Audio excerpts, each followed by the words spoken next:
ఎడారిలో సెలయేర్లు. మార్చ్ 16వ తేదీ కొరకు వ్రాయబడిన ఈ భాగాన్ని మీకు చదివి వినిపిస్తున్నది సహోదరుడు పాల్ సుందరం.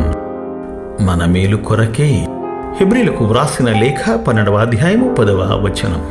రాల్ఫ్ కానర్ వ్రాసిన ఒక పుస్తకములో గ్వెన్ అనే అమ్మాయి కథ ఉంది. గ్వెన్ చాలా మొండి పిల్ల. ఎప్పుడు అన్నింటినీ తనకిష్టమైనట్టుగానే జరిపించుకుంటూ ఉండేది. అయితే ఒకరోజు హఠాత్తుగా ప్రమాదం సంభవించి జీవితాంతం అంగవైకల్యంతో బాధపడాల్సిన దుర్గతి పట్టింది. ఆమె మొండితనం ఇంకా ఎక్కువైంది. ఎప్పుడూ వణుకుతూ ఉండేది.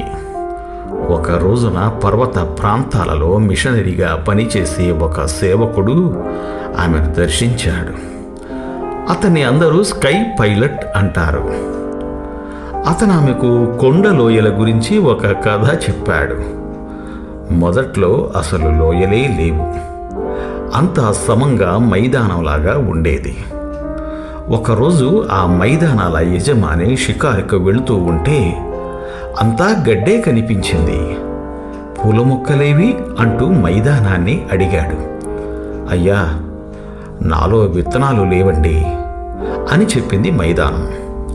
ఆయన ఎగిరే పక్షులకి ఆజ్ఞాపించాడు. అవి రకరకాల విత్తనాలను మైదానమంతా చల్లినాయి.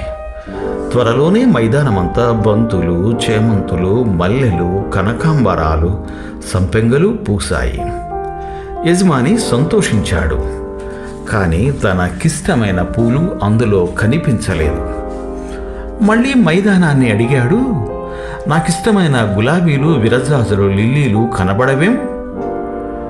మళ్ళీ ఆయన పక్షులకి ఆజ్ఞ ఇచ్చాడు. అవి మళ్ళీ విత్తనాలను ఎక్కడెక్కడి నుంచో తీసుకువచ్చి చెల్లినాయి. కానీ యజమాని వచ్చి చూస్తే మళ్ళీ తనకిష్టమైన పూలు కనబడలేదు. నాకిష్టమైన పూలు కనిపించవేం? మైదాన విచారంతో పలికింది. అయ్యా, ఆ పూలు బ్రతకడం లేదు. గాలి గట్టిగా వీచేసరికి అన్నీ వాడిపోయి రాలిపోతున్నాయి అంది. యజమాని మెరుపుకు ఆజ్ఞ ఇచ్చాడు. ఒక్క దెబ్బతో మెరుపు తీగే నేలను తాకి మైదానానికి మధ్యగా పెద్ద లోయను తయారు చేసింది. మైదానమంతా బాధతో అల్లాడిపోయింది. చాలా రోజుల పాటు తనలో ఉన్న ఆ పెద్ద గుంటను చూసి ఏడుస్తూ ఉండేది. అయితే ఆ గాడిలోకి నదీ జలాలు పారినాయి. ఒండ్రు మట్టి పుష్కలంగా దానిపై మేట వేసింది. మళ్ళీ పక్షులు విత్తనాలను తీసుకొచ్చి ఆ లోయలో వేసినాయి. కొంతకాలానికి ఆ లోయలోని రాళ్ల మీద పచ్చగా తళతళలాడే నాచు పరుచుకుంది.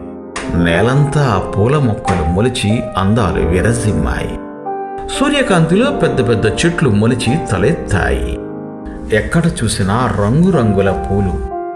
ఆ లోయ యజమానికి అత్యంత ప్రియమైనదైపోయింది. స్కై పైలట్ ఆ చిన్నపిల్లకి బైబిల్ వాక్యం ఒకటి చదివి వినిపించాడు.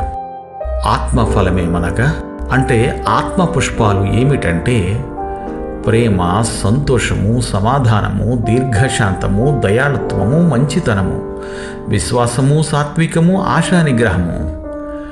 వీటిలో కొన్ని లోయల్లోనే పూస్తాయి.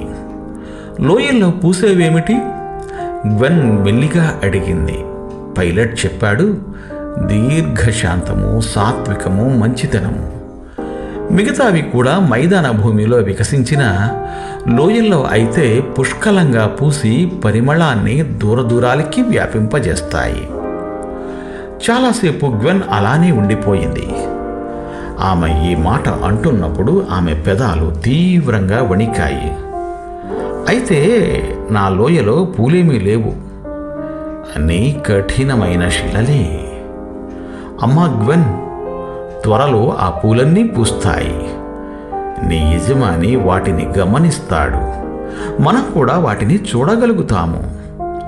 మన జీవితాల్లో లోయలేమైనా తటసిస్తే గుర్తుంచుకోండి. దేవుడు మిమ్ము దీవించుగాక.